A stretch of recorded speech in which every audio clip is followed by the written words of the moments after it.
Queridos irmãos e irmãs, vamos entrar na liturgia da segunda-feira da 23ª semana do Tempo Comum.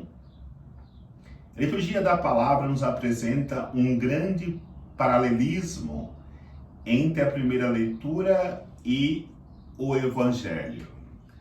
Antes de eu explicar esse paralelismo, eu queria dizer a realidade que o mundo vive hoje. O mundo coloca a verdade como mentira e a mentira como verdade. E aí, olhando para nossa própria realidade igreja, infelizmente, existem muito joio dentro da igreja e existe muito trigo fora da igreja. Existem muitos lobos dentro da igreja e muitas ovelhas fora da igreja. E exatamente essa reflexão que nos apresenta a liturgia da palavra de hoje. Porque se nós formos já olhar para a primeira leitura e refleti-la, vamos perceber que de fato temos ali dentro da comunidade o joio, o lobo. E refletindo profundamente no Evangelho, vamos perceber que ali está fora o trigo, a ovelha. Porque São Paulo ele faz uma acusação muito séria para a comunidade cristã de Corinto. Ele vai dizer: existe no meio de vocês alguém que comete pecado que nem no meio dos pagãos se costuma cometer tal tipo de pecado. Ele até fala qual é o pecado. Alguém está se relacionando com a própria madrasta. Aí ele vai dizer, e muitas vezes se orgulha disso ainda.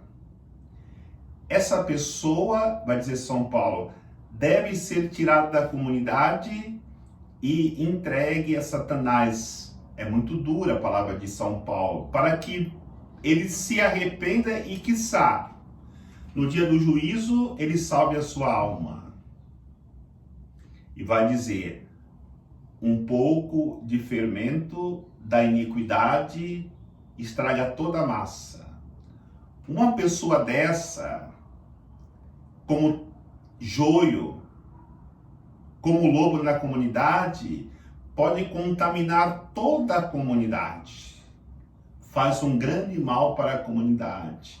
Então, para que a comunidade não se perca, é necessário, como dizíamos ontem, ou como refletimos ontem na liturgia de domingo, se o irmão errou, chame ele e converse com ele. Se ele não quiser mudar de vida, que seja tratado como publicano ou como pagão. É esse fato que São Paulo coloca hoje. Por outro lado, no Evangelho, dentro desse paralelismo, encontramos um homem com a mão seca. E esse homem está afastado da comunidade. E não só da comunidade, até mesmo da convivência social. Porque pelo seu defeito físico, ele era considerado uma pessoa indigna de Deus. E por isso estava fora. Aí Jesus fala para ele, levanta-te e vem para o meio. Sai da periferia, sai do canto, porque é de fato esta realidade. Os excluídos que estão na periferia. O excluído da participação de muitas realidades da igreja. E por isso nós acabamos, como eu dizia, trocando a verdade pela mentira e a mentira pela verdade.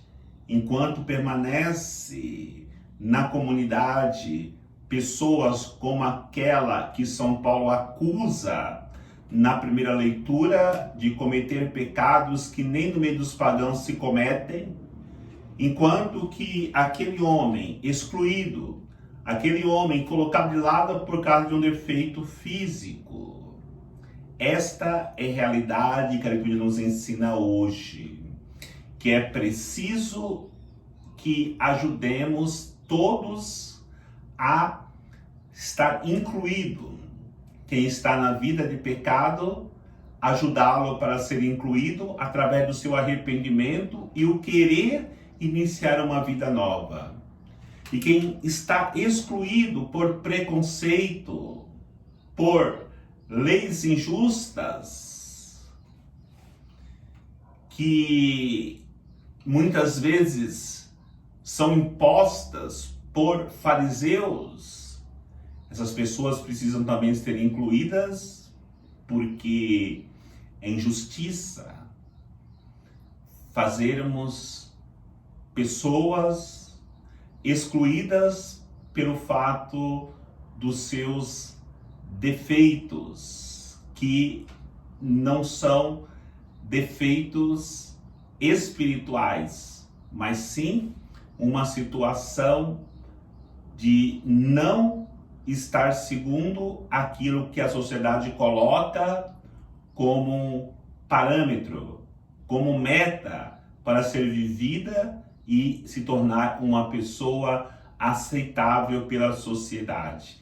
A igreja não pode agir assim, porque a igreja é dos pobres, a igreja é dos doentes, a igreja é dos excluídos. Se assim entendermos, poderemos ver de fato a nossa experiência como igreja que vive de fato os ensinamentos de Jesus Cristo. O Senhor nos abençoe, em nome do Pai, do Filho e do Espírito Santo. Amém.